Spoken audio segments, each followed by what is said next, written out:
Find out for yourself why we're engineered to amaze. A new investigation is out on the worst terror attack on U.S. soil since 9/11, and it suggests that important clues may have been missed, clues that might have prevented the massacre at Fort Hood in Texas more than 2 years ago. CNN's national security correspondent Suzanne Kelly is joining us. She's got the latest details. Suzanne, what are you learning?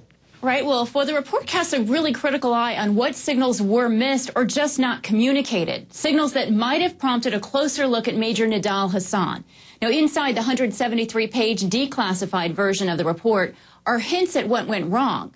The report includes the email exchanges between Hasan and radical cleric Anwar al-Awlaki, an al-Qaeda recruiter. He was killed last year, you remember, Wolf, in a drone strike in Yemen.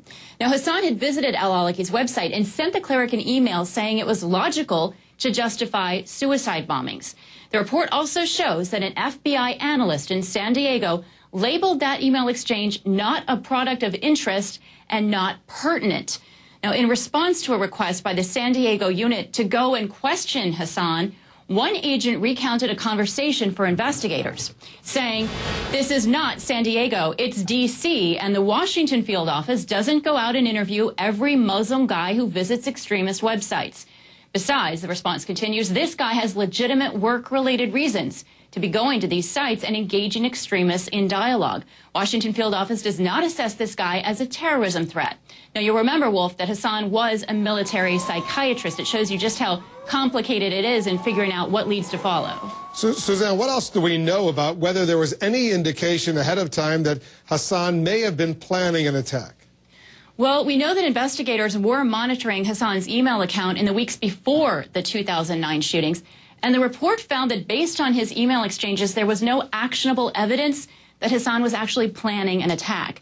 But the report did say that sharing the information that the FBI had with Hasan's bosses at the Department of Defense would have been appropriate and consistent with FBI guidelines.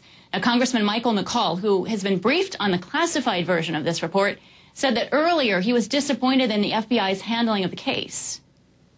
Having worked in the Justice Department, the way the FBI handled this information, not sharing it with the commander of Fort Hood, who they knew they had a man talking to al-Awlaki in Yemen, a known terrorist, probably the most wanted terrorist in the world, yet this information wasn't reported to Fort Hood.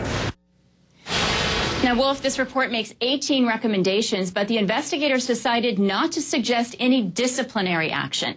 As for Nidal Hasan, he's currently awaiting court-martial. That's expected to begin next month. And if he's found guilty, he could face the death penalty. Suzanne Kelly with the latest on that front. Thanks very, very much. Let's go back to Kate. She's got some other news. What else is going on?